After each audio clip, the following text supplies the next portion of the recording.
행복한 6월, 하루하루 미소와 웃음이 가득하시길 바랍니다. 라디오 서울이 함께합니다.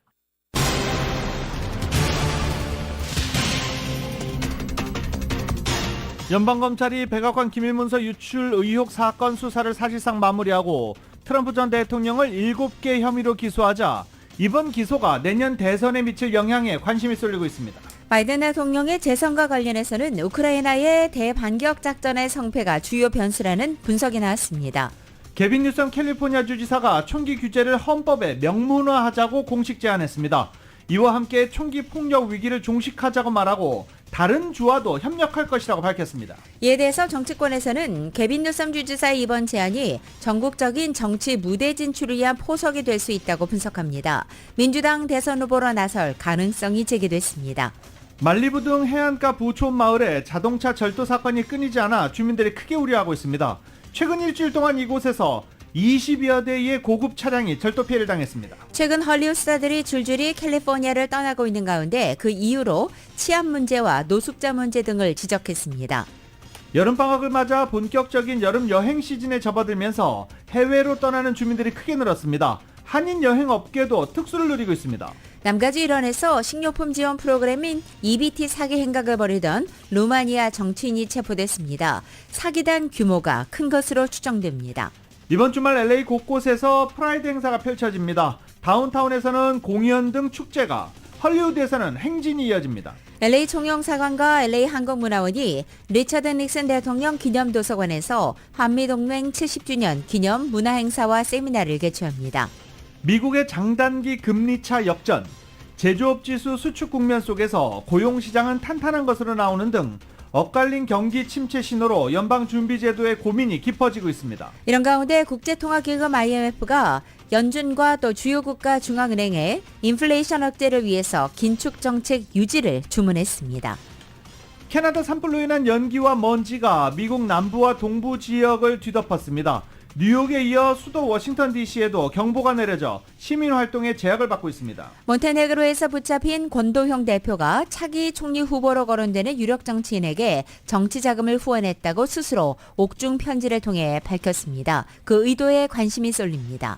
우크라이나군이 자포리자주 남부 지역에서 대규모 공격을 시작했습니다. 러시아는 우크라이나 공세를 격퇴했다고 주장합니다. 알프스 산맥을 끼고 있는 대표적 관광지 프랑스 안시에서 무차별 흉기 난동이 벌어져서 어린이 4명을 포함해 모두 6명이 크게 다쳤습니다. 싱하이밍 주한 중국 대사가 이재명 더불어민주당 대표를 만나 중국 패배에 베팅하면 후회할 것이라며 한국 정부 외교 정책을 공개적으로 비판했습니다. 한국 외교부는 싱 대사를 초치해 엄중 경고했습니다. 한편 민주당 이재명 대표와 싱하이밍 주한 중국 대사의 만찬 회동을 두고 국민의힘 측은 굴욕 외교라며 맹비난했습니다.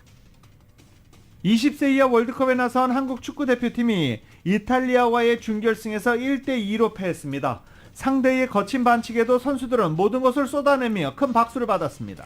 연패에 빠져있던 LA 다저스를 커쇼가 구해냈습니다. 커쇼는 신시내티와의 경기에 선발로 나서서 7이닝 5안타 무실점으로 팀의 6대0 승리를 이끌면서 시즌 8승을 챙겼습니다. 오늘 뉴욕 증시는 상승 출발하고 있습니다. 원달러 환율은 1291.5원입니다. 남가주 오늘 구름과 햇살이 교차하겠고 LA 한인타운 낮 최고 기온은 71도 예상됩니다. 이 시간 주요 뉴스는 하늘 위 호텔 세계 최대 항공기 아시아나항공 A380에서 차별화된 서비스를 만나보세요.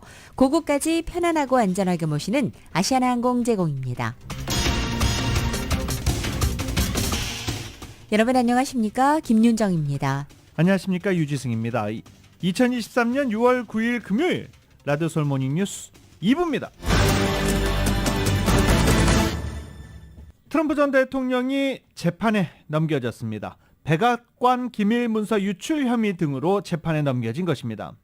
트럼프 전 대통령은 선거 개입이라며 반발하고 있는 가운데 지금 내년 대선 판도에 어떤 영향을 끼칠지 주목되고 있습니다. KBS입니다. 지난해 8월 미 연방수사국 FBI는 사법사상 처음으로 전직 대통령 자택 압수수색을 단행했습니다. 퇴임한 트럼프 전 대통령이 기밀문서 수백 건을 무단 반출했고 반환 요청도 거부했기 때문이었습니다. The former president publicly confirmed the search that evening as is his right. 미 법무부는 강제 수사 개시 10달 만에 트럼프 전 대통령을 형사재판에 넘겼습니다.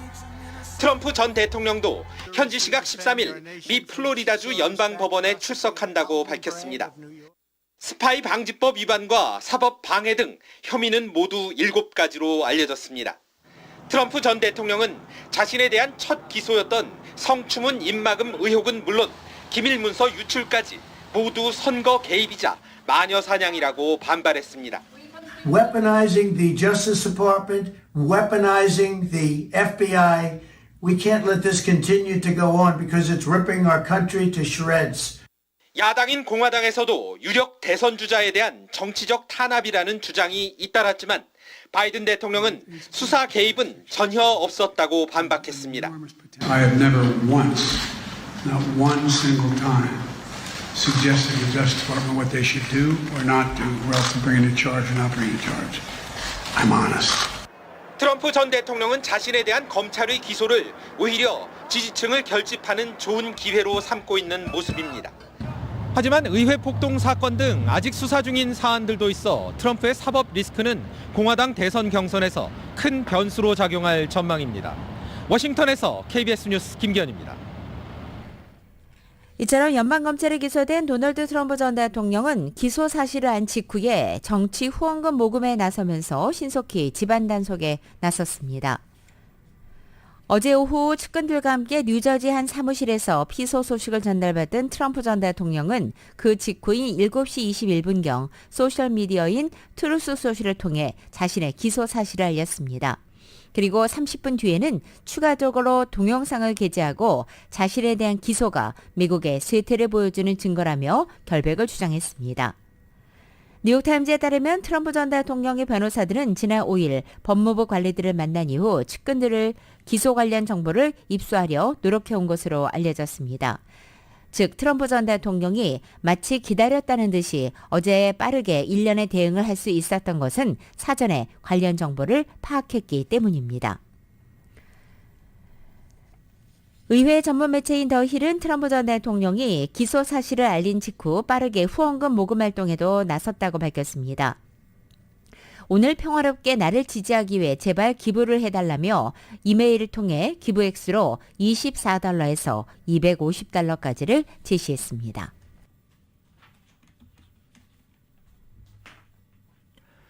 백악관 기밀문서 유출 혐의로 트럼프 전 대통령에 대한 기소를 이끈 잭 스미스 특별검사에게 이목이 쏠리고 있습니다. 스미스 특검은 미국의 전직 대통령을 사상 처음으로 연방법원에 기소했다는 기록을 남기게 됐습니다. 그는 작년 11월 메릭 갈랜드 법무장관에 의해 특검으로 임명됐고 트럼프 전 대통령의 기밀문서 유출 관련 혐의, 16 의회 폭동 사태 선동 의혹을 다루는 특검팀을 이끌면서 수개월간 강도 높은 수사를 해왔습니다. 대선 재선에 도전하는 트럼프 전 대통령과 공화당 의원들은 법무부가 정치적 조사를 한다고 비판했지만 스미스 특검은 결국 트럼프 전 대통령을 기소하기로 결정하는 뚝심을 보였다는 평가를 받고 있습니다. CNN과 뉴욕타임즈 등도 스미스 특검은 추진력이 강하고 냉정하며 미국뿐 아니라 국제법원에서도 활동한 베테랑 검사로 소개합니다. 1969년생인 그는 시라큐스 인근 클레이에서 자랐고 1990년대 하버드 로스쿨을 졸업한 뒤 뉴욕시 맨하튼에서 검사 생활을 시작한 인물입니다. 스미스 특검의 전 동료들은 가장 기억 남는 그의 특징이 기소 결정에 있어 충분한 정보 수집을 중시해야 한 점을 기억에 남는다라고 꼽았습니다. 우크라이나의 이른바 대반격 작전의 성패가 내년 대선을 앞둔 조 바이든 대통령의 재선 여부에 주요 변수라는 분석이 나왔습니다. 정치 전문 매체 폴리티코는 어제 익명의 미국 고위 관료 5명을 인용해서 우크라이나 전쟁에 대한 향후 지원과 바이든 대통령의 세계적인 명성이 대반격 성공 여부에 전적으로 달려있다면서 이에 백악관이 촉각을 세우고 있다고 보도한 것입니다. 우크라이나의 대반격이 성공적이라면 서방의 군사 경제 지원이 밀려들 것이고 바이든 대통령이 내세울 수 있는 또 하나의 외교 정책 승리가 될 수 있습니다. 한편으로는 바이든 행정부는 미국이 우크라이나에 대한 확실한 안보 보장과 F-16 전투기의 즉각적인 인도를 비롯해 우크라이나의 나토 가입과 관련된 구체적 방안을 제공할 것인가라는 유럽과 우크라이나의 의문에 여전히 속 시원한 답을 내놓지 못하고 있는 실정입니다. 이 같은 상황에서 대반격이 실패를 하거나 기대에 미치지 못하는 결과를 내놓게 된다면 국제사회에서 우크라이나에 대한 지원 여론이 약화되고 또 바이든 대통령의 대선 가도에도 먹구름이 낄 수 있다는 분석입니다. 또한 바이든 대통령이 정부의 예산과 관심을 우크라이나에 너무 집중하면서 상대적으로 국내 문제에 소홀했다고 비난하는 목소리에도 더욱 힘이 실릴 가능성이 있다는 분석입니다. 게빈 뉴섬 캘리포니아 주지사가 총기 규제를 헌법에 명문화하자고 공식적으로 제안했습니다. 뉴섬 주지사는 미국의 총기 폭력 위기를 종식하기 위해 역사적인 28번째 수정헌법 조항을 제안한다라고 밝혔습니다. 이 수정 조항은 기존의 수정헌법 2조는 그대로 놔두고 미국의 총기 소유 전통을 존중하면서도 민주당과 공화당, 독립적인 유권자와 총기 소유자들이 압도적으로 지지하는 상식적인 총기 안전 조치를 보장하도록 하자는 것이라고 말했습니다. 뉴섬 주지사가 제안한 헌법 수정 조항은 총기 구매자에 대한 보편적인 신원조회를 비롯해 총기 구매 연령을 21세로 올리는 방안과 총기 구매의 대기 기간을 도입하는 방안, 민간인 공격용 무기 구매 금지 등을 담고 있습니다. 기존 헌법에 추가되는 수정헌법 28조는 이 4가지 총기 안전 원칙을 헌법에 영구적으로 반영하게 된다고 뉴섬 주지사는 설명합니다. 이처럼 총기 소유권을 보장하고 있는 미국의 헌법 정신과 전통이 워낙에 뿌리가 깊어서 그 자체를 건드리기 어려운 만큼 부수적인 규제 내용을 담은 조항을 추가로 이렇게 헌법을 손보자는 것이 뉴섬 주지사의 제안인 셈입니다. 이 수정헌법은 현재 27조까지 규정돼 있으며 마지막 조항 27조는 1992년에 비준돼 추가된 것입니다. 헌법 개정안을 발의하려면 상하원 의원의 약 3분의 2 이상 또는 33개 주 이상의 동의를 얻어야 합니다. 뉴섬 주지사는 전국의 광범위하고 다양한 단체와 협력해 다른 주의회에서 유사한 결의안이 통과되게 하고 이 문제에 대한 개헌 대회가 소집되도록 캠페인을 벌일 것이다 라고 말했습니다. AP통신은 미국 헌법이 1992년 이후 개정된 적이 없는 만큼 뉴섬 주지사의 이번 헌법 개정 제안도 쉽지 않은 싸움이 될 것으로 전망합니다. 게다가 현재 22개 주가 공화당이 주의회를 주도하고 있기 때문입니다. 그러면서 뉴섬 주지사의 이번 제안이 전국적인 정치 무대로 진출하기 위한 포석이 될 수 있다는 분석도 나오고 있습니다. 그동안 대통령 선거 출마 계획이 없다라고 말했지만 55세의 젊은 나이와 상대적으로 신선한 이미지 등을 이유로 민주당 내 잠재적인 대선 유력 후보로 계속 꼽히고 있기 때문입니다. 남가제 가솔린 가격 사흘 동안 큰 폭으로 올랐습니다. 오늘 아침 현재 LA 카운티 평균 가솔린 가격은 어제보다 1센트 상승해 갤런당 4달러 96.5센트 기록하고 있습니다. 이것은 지난해 2022년 12월 1일 이후 최고가 기록입니다. 오렌지 카운티의 평균 가솔린 가격도 하루 사이 1.4센트 올라서 오늘 아침 갤런당 4달러 91.7센트 기록하고 있습니다. 전국 평균 가솔린 가격도 8일 연속 하락한 뒤 사흘째 상승해서 갤런당 3달러 58.3센트 기록 중입니다. 미국의 향후 경기 침체 가능성과 관련해 엇갈린 신호들이 나오면서 이달 금리 결정을 앞둔 연방준비제도 고심이 깊어지고 있다는 평가입니다. 미국의 장단기 금리차 역전이 이어지고 제조업 구매관리자 지수도 수개월째 수축 국면에 머물고 있지만 실업률은 여전히 탄탄한 상태이기 때문입니다. 고용 시장이 탄탄하기 때문입니다. 골드만삭스는 미국 경제가 12개월 내 침체에 빠질 확률을 25%로 낮췄고 JP모건도 미국과 세계 경기 확장은 단단한 기반 위에 서 있으며 침체가 임박했다는 공포는 과장된 것 같다라고 말했습니다. 뉴욕타임즈는 지난해부터 급격한 기준금리 인상으로 침체가 닥칠 것이라던 전망과 달리 고용 증가, 집값 상승, 소비 증가 등이 나타나고 있다고 평가했습니다. 또 미국 경제의 지구력 덕분에 연준이 경제를 침체에 빠뜨리지 않고도 인플레이션을 완만하게 잡을 가능성이 있지만 기업들이 수요 둔화 없이 가격을 계속 올리면 인플레이션이 잡히지 않아 연준에 추가 조치가 필요할 수도 있다라고 봤습니다. 여기 중요한 단어가 있죠. 기업들이라는 단어입니다. 그러면서 경제 신호들이 엇갈리면서 향후 몇 달간 연준의 금리 논의를 걱정스럽게 하고 있다라고 전망했습니다.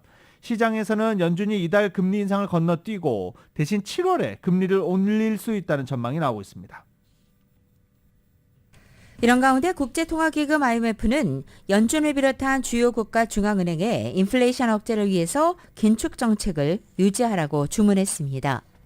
IMF 대변인은 어제 정례 브리핑에서 미국에서 인플레이션 모멘텀이 둔화하고 있지만 여전히 초미의 관심사라며 만약 인플레이션이 예상보다 더 지속된다면 연준이 금리를 더 오래 인상해야 할 수 있다고 덧붙였습니다.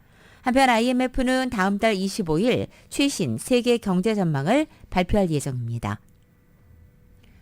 라디오 솔모닝 뉴스 2부 미국과 로컬 소식은 정말 핫하고 촉촉하고 맛있는 사상 최고의 맥도날드 버거가 있습니다. 그 누구보다 먼저 먹고 싶은 맥도날드 제공입니다.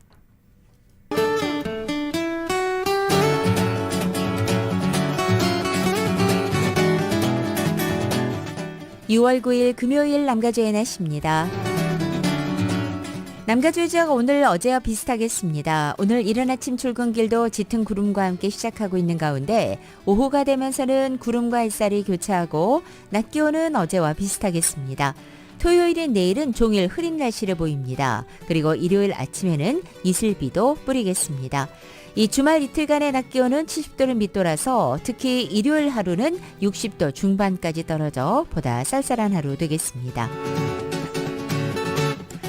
LA 한인타운의 오늘 낮 최고 기온 71도, 밤 최저 기온은 62도, 오렌지 카운티 지역은 72도, 61도, 밸리와 일랜드 엠파이어 지역은 76도, 58도, 해안 지역은 65도, 60도 예상됩니다. 한국은 오늘 새벽부터 곳곳에 많은 양의 비가 내리겠습니다. 서울의 오늘 아침 최저 기온 64도, 낮 최고 기온은 74도로 예상됩니다.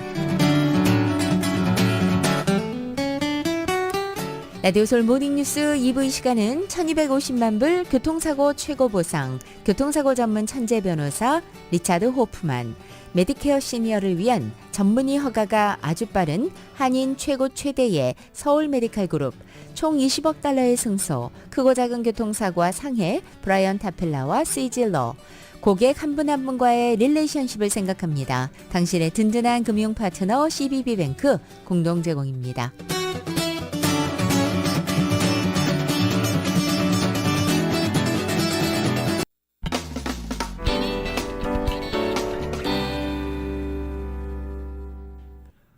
라디오솔 모닝뉴스 함께하고 계십니다.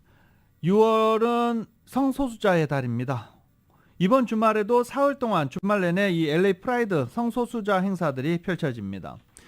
다운타운에서 오늘부터 LA 프라이드 인 더 파크 축제로 막이 올라갑니다.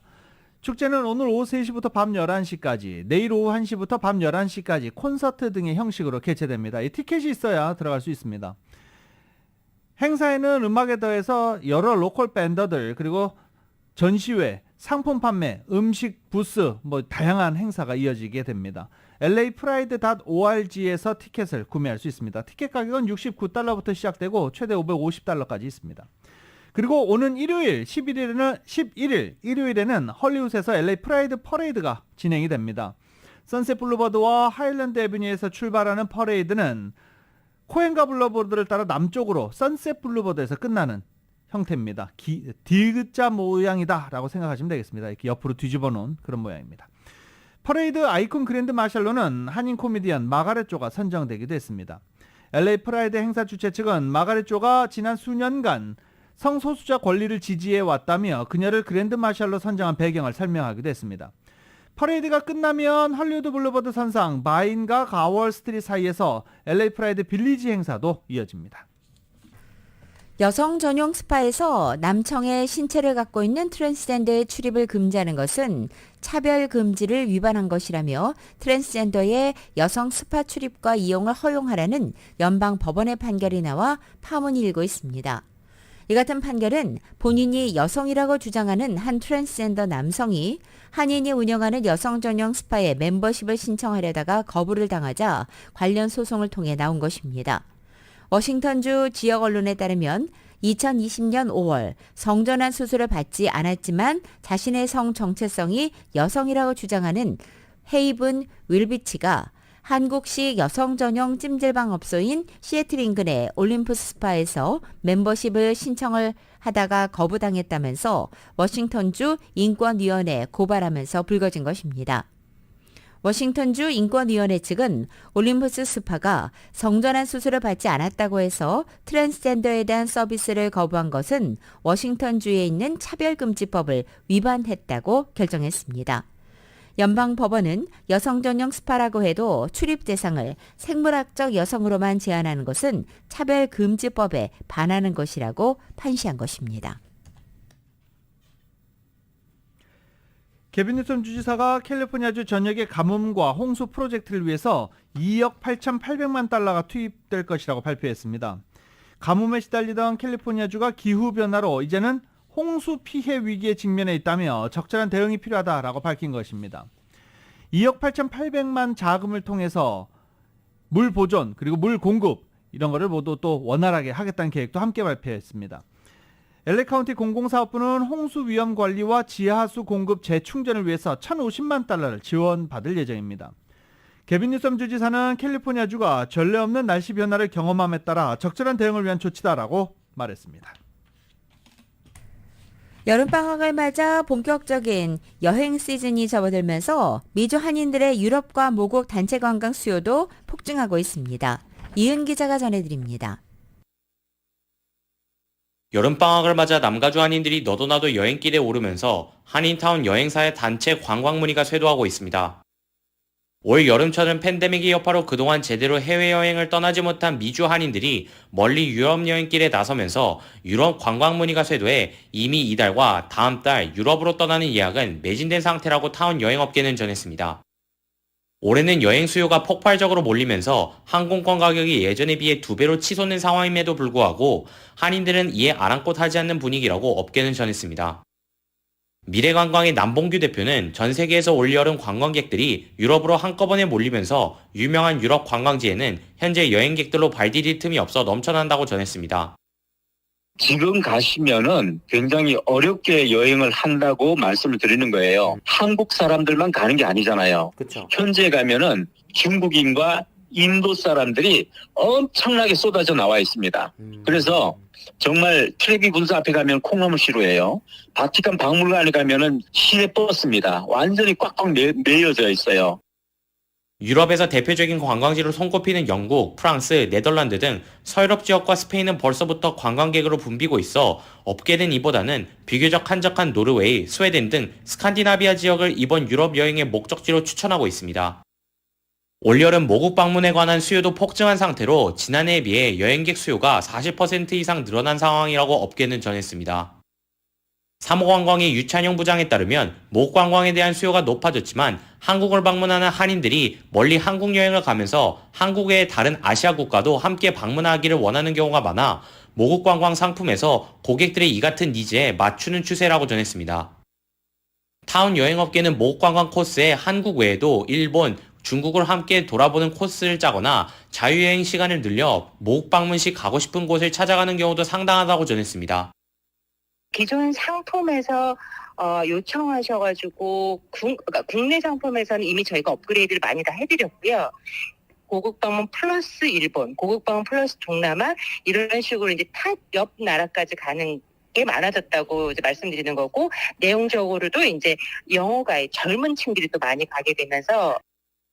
타운 여행사들은 올 여름철 미주 한인들의 유럽과 모국 방문 수요는 지난해에 비해서도 폭증한 상황이라고 전했습니다. 경기가 불확실한 상황에서도 여행에서만큼은 돈을 아끼지 않는 추세가 미주 주주사회는 물론 한인사회에서도 그대로 나타나고 있어 관광업계가 특수를 톡톡히 보고 있습니다. 라디오 서울 뉴스 이은입니다. 코로나 바이러스 기간 동안에 캘리포니아에서 주민들의 엑소더스 현상, 이 탈 캘리포니아 이 현상이 상당히 두드러진 가운데 최근 헐리우드 스타들도 잇따라 캘리포니아를 떠나고 있습니다. 이 헐리우드 스타들 아무래도 왜 이사 가세요라고 주목을 받죠. 그러면서 이사 가는 이유를 밝히기도 합니다. 이유가 뭘까요? 정윤호 기자가 보도합니다. 캐런 베스 LA 시장이 홈리스 문제 해결을 최우선 과제로 추진하지만 정작 LA 한인타운 주민들의 홈리스 불만 건수는 더 늘어난 것으로 드러났습니다. LA의 통계 전문 매체인 크로스타운에 따르면 LA 한인타운 주민들은 올 들어 5월까지 LA 시정부에 1,030여 건의 노숙자 텐트에 대한 불만을 신고한 것으로 드러났습니다. 이는 지난해에 비해서 30%가 늘어난 수치입니다. 캐런 베스 LA 시장은 시장 취임 직후 인사이드 세이프 프로그램을 통해 시내 노숙자 1,200명을 주거시설로 옮겼지만 타운 주민들은 이를 체감하지 못하고 있는 것입니다. 팬데믹을 거치면서 LA를 중심으로 가주 일원의 노숙자 문제가 심화되고 범죄율이 늘어나면서 할리우드 스타들 중에서도 가주를 등지는 케이스들이 이어지고 있습니다. 20여 년 전에 히트 TV 시리즈 루이스 앤 클락에서 슈퍼맨 역을 맡았던 영화배우 딘 케인이 팍스 뉴스와의 인터뷰를 통해 가주의 정책에 실망해 최근 네바다로 보금자리를 옮겼다고 밝혔습니다. 딘 케인은 팍스 뉴스와의 인터뷰에서 가주를 사랑하지만 가주의 현 정책이 너무 엉망이라 떠날 결심을 했다고 말했습니다. 가주의 정계 지도자들이 주민들이 떠날 수밖에 없게 정책을 만들고 있다며 이제 주위에서도 가주를 떠나는 것을 고려하는 사람들이 늘어나고 있다는 것입니다. 가주에서 심화되는 홈리스 문제나 느슨한 범죄 단속, 관대한 범죄자 처벌, 교통체증, 주정부의 경제정책 때문에 더 이상 참을 수 없어 떠난다고 밝혔습니다. 딘 케인은 지난달 625만 달러에 달하는 말리부의 맨션을 처분하고 네바다로 이주했는데 네바다로 이주한 것을 전혀 후회하지 않는다고도 덧붙였습니다. 딘 케인 외에도 할리우드 스타 마크 월버그와 TV 스타 스캇 바이오도 최근 가주를 떠났습니다. 스캇 바이오는 히트 TV 시리즈 찰스 인 차지에서 주인공으로 잘 알려진 스타로 최근 홈리스 문제 때문에 가주를 떠난다고 선언한 바 있습니다. 스캇 바이오는 최근 LA 일원의 홈리스 문제가 심각해져 베버리힐즈까지 홈리스 텐트가 줄지어 들어선 것을 지적하면서 심화되는 홈리스 문제에 지쳤다며 지난 45년 동안 살아온 가주를 등지기로 최근 선언한 바 있습니다. 라디오 서울 뉴스 정현호입니다. 가족이민 삼순이와 사순이 영주권 발급 우선 일자가 소폭 진전됐습니다. 하지만 취업이민 삼순이는 전달에 비해 4개월이나 후퇴했습니다. 연방공무부가 발표한 7월 영주권 문호에 따르면 시민권자 미혼 자녀 1순위 우선 일자는 2014년 12월 15일, 영주권자 배우자와 미성년 자녀인 2A는 2020년 9월 8일, 그리고 영주권자의 성인 미혼 자녀인 2B는 2015년 9월 22일로 전달과 같았습니다. 하지만 시민권자 기혼 자녀인 3순위와 시민권자 형제자매 4순위 우선일자는 전달보다 2주 빨라져서 2008년 12월 22일 그리고 2007년 4월 22일을 기록하고 있습니다. 취업이민 1순위는 7월에도 오픈 상태에 유지됐고 2순위는 2022년 2월 15일로 전달과 같았습니다. 세 번째로 큰 아시안 인종그룹 중 하나인 한인이 커뮤니티 규모 성장에 비해 정치인과 선거에 나서는 후보 부족과 유권자 참여 저조 등으로 정치적 신장에는 아직 갈 길이 멀다라는 분석이 나왔습니다.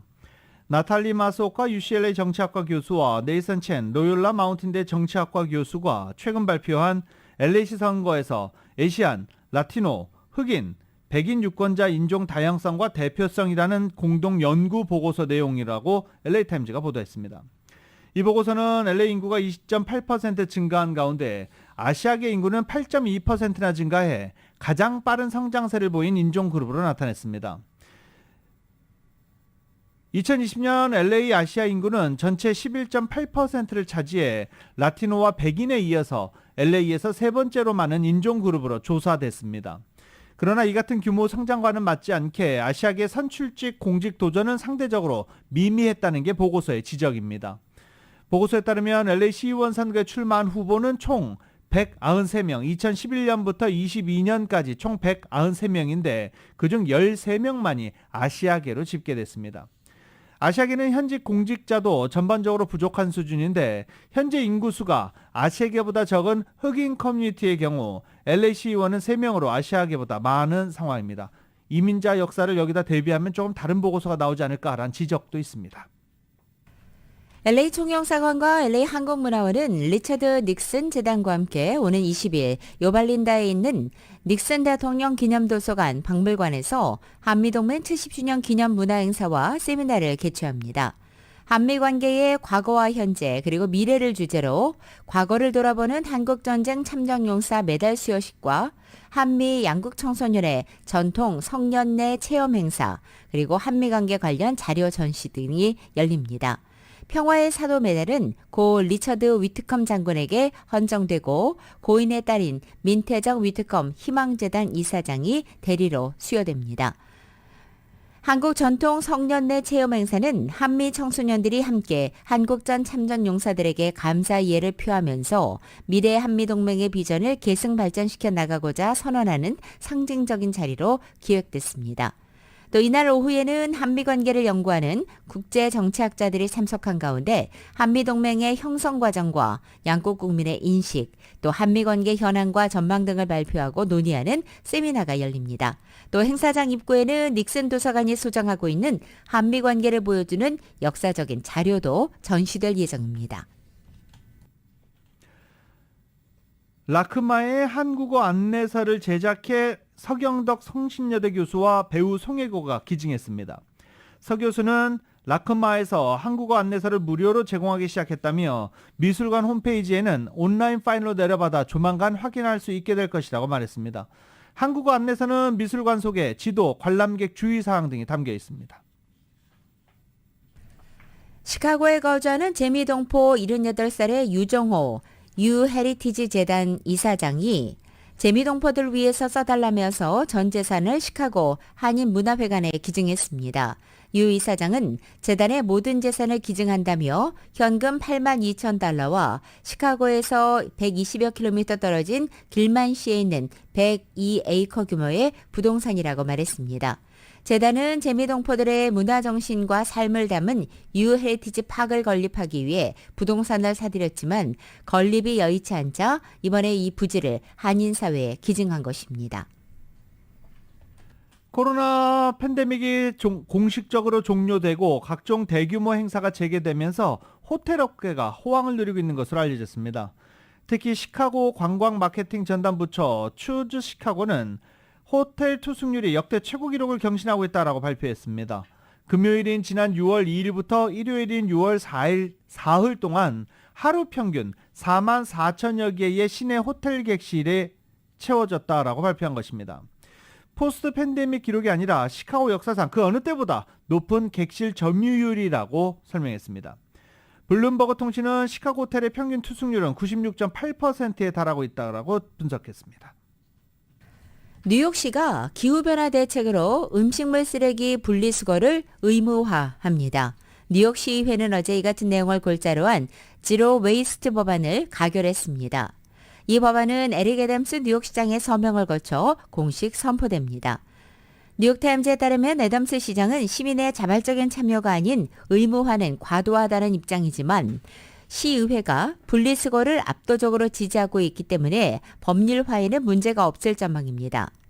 이 법안을 주도한 시의원은 현재 뉴욕 주민들은 심각한 대기오염을 경험하고 있다며 시급한 기후변화 문제에 대해 뉴욕시가 행동에 나서도록 모두 단합해 목소리를 내야 한다고 말했습니다. 지금까지 음식물 쓰레기를 분리수거하지 않고 일반 쓰레기와 함께 버렸던 뉴욕이 이 같은 법안을 추진한 취지는 기후변화 대응으로 알려져 있습니다.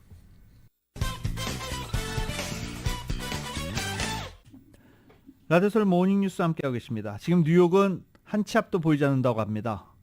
캐나다 산불로 인한 연기와 먼지가 미국 남부와 동부 지역을 뒤덮었습니다. 뉴욕에 이어서 수도 워싱턴 DC에도 경보가 내려져서 지금 시민활동 제약받고 있는 상황입니다. YTN입니다. 미국 뉴욕 맨해튼의 평소 모습입니다. 구름 낀 흐린 날인데도 모든 건물이 또렷하게 보입니다. 하지만 캐나다 산불 연기가 덮친 도시는 색 자체가 변해버렸습니다. 필터를 씌운 듯 온통 누런색에 건물도 뿌옇게 보입니다. 시간이 지날수록 탁도는 더욱 심해지고 건물의 윤곽도 흐릿해집니다. 거리의 모습은 다시 코로나19 때로 돌아갔습니다. 마스크를 쓴 시민이 부쩍 늘었습니다. make sure my lungs stay healthy because if you breathe in the particles from the smoke, they'll collect in your lungs and you could get disease from it. 뉴욕을 삼킨 연기는 급기야 수도 워싱턴 DC를 덮쳤습니다. 흰색에 가까운 워싱턴 기념탑은 형체만 간신히 보일 정도입니다. 국회의사당 역시 주변과 구별하기 쉽지 않습니다. 워싱턴 DC엔 대기질 등급 가운데 두 번째로 나쁜 보라색 경보가 내려졌습니다. 외출 자제와 마스크 착용이 권고됐고 야외 수업이나 활동은 중단됐습니다. It's very important that affected communities listen to the guidance of their state and local officials from this point forward. 남한 면적 3분의 1 크기의 국토가 불에 탄 캐나다엔 전 세계로부터 지원이 이어지고 있습니다. 인접한 미국은 이미 추가 소방대원과 장비를 보냈고 유럽연합 소속 나라들도 소방관 수백 명을 파견하기로 했습니다. YTN 유재복입니다. 몬테네그로에서 붙잡힌 권도영 대표가 차기 총리 후보로 거론되는 한 유력 정치인에게 정치 자금을 후원했다는 의혹이 불거졌습니다. 오는 11일 총선을 앞두고 있는 몬테네그로 정치권 스캔들로 확산되고 있습니다. YTN입니다. 권도영 대표가 붙잡혀 있는 몬테네그로는 오는 11일 총선을 앞두고 있습니다. 밀로코 스파이치 대표가 이끄는 정당 지금 유럽이 지지율 1위를 달리고 있습니다. 그런데 몬테네그로 총선에서 스파이치 대표와 권도영 대표 사이에 정치 후원금 스캔들이 번지고 있습니다. 현지 언론 매체에 따르면 권 대표가 지금 유럽 스파이치 대표와 지난 2018년부터 인연을 맺었으며 그에게 정치 자금을 후원했다는 내용이 담긴 자필 편지를 보내왔다고 드리탄 아바조비치 총리가 기자회견을 열어 공개했습니다. 아바조비치 총리는 권 대표와 스파이치 대표의 연관성에 대한 진실이 밝혀져야 한다며 특별검사실에 조사 착수를 촉구했습니다. 지금 유럽은 지난해 6월 창당한 신생정당으로 스파이치 대표는 유력한 차기 총리 후보로 거론되고 있습니다. 2020년 12월부터 지난해 4월까지 몬테네그로 재무장관을 지낸 스파이치 대표는 그동안 가상자산 업계를 적극적으로 지원해왔습니다. 파문이 확산하자 스파이치 대표는 2018년 초에 자신과 당시 자신이 일하던 회사가 테라폼 랩스에 투자한 것은 사실이지만 권 대표에게 정치 자금을 받았다는 의혹은 사실무근이라고 말했습니다. 이에 대해 필리프 아디지치 내무부 장관은 권도영이 인터폴 적색 수배를 받던 상황에서 스파이치 대표가 세르비아의 베오그라드에서 권 씨를 만났다는 정보를 갖고 있다고 말했습니다. 몬테네그로법은 외국인은 정당에 기부하거나 선거운동에 자금을 지원할 수 없도록 규정하고 있습니다. YTN 정수입니다. 어제 20세 이하 월드컵 준결승 경기가 있었습니다. 한국 대표팀과 이탈리아 대표팀 간의 경기가 있었는데 이탈리아가 예전 같지 않아요. 잠시 뒤에 스포츠 소식으로 이어가겠습니다.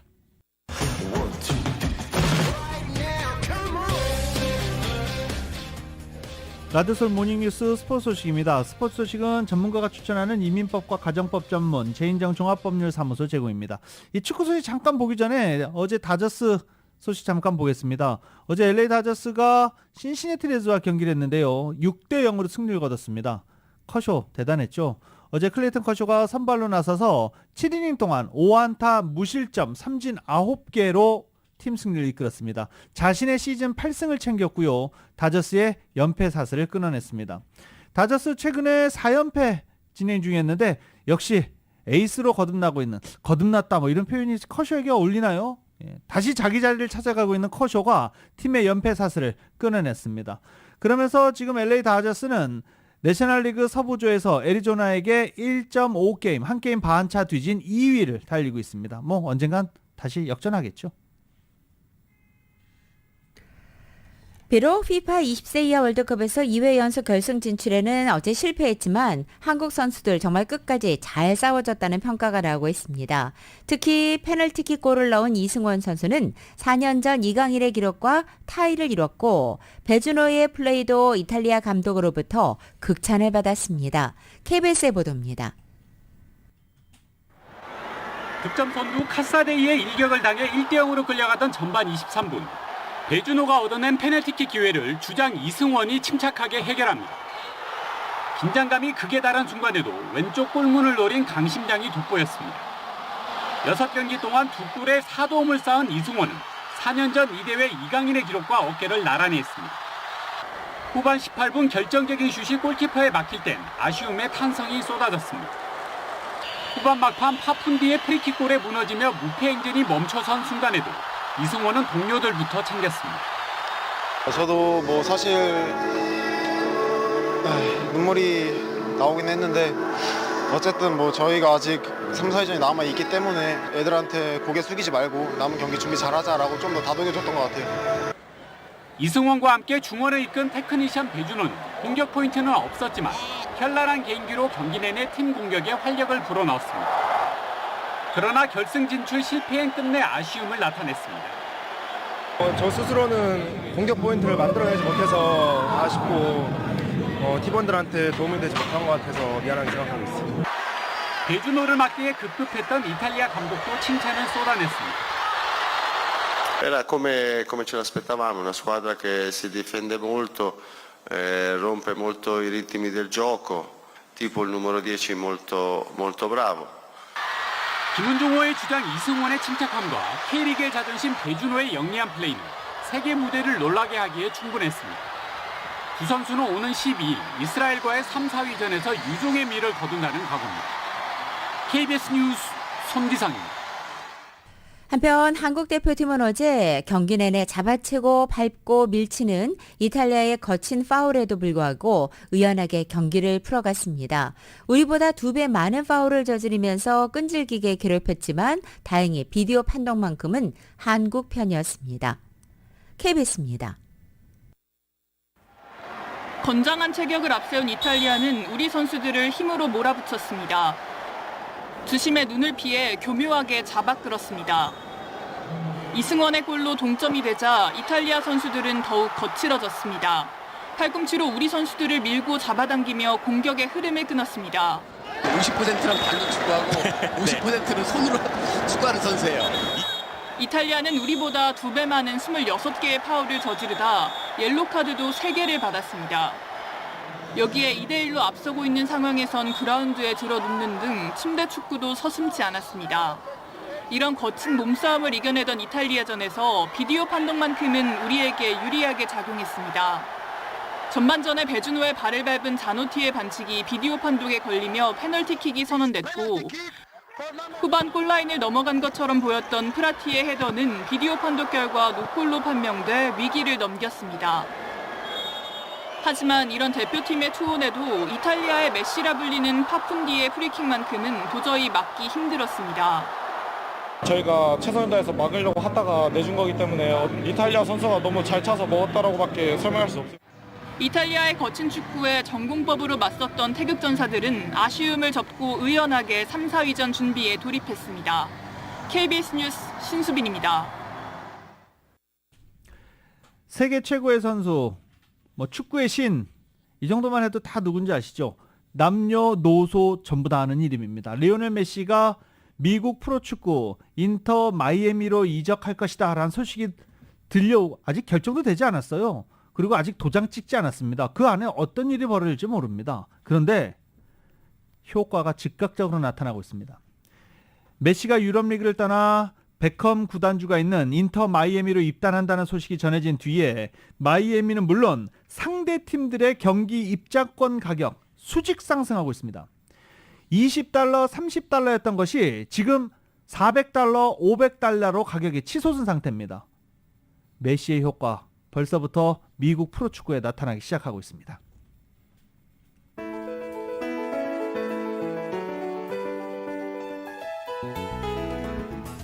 준 글룸이라고 하는데 너무하죠. 이번 주말에도 쌀쌀하고 춥고 또 일부 지역에는 비도 온다고 합니다. 또 갑자기 얼마나 더워질지도 모르니까 약간 추운 날씨 그래도 나름 즐겨보시기 바랍니다.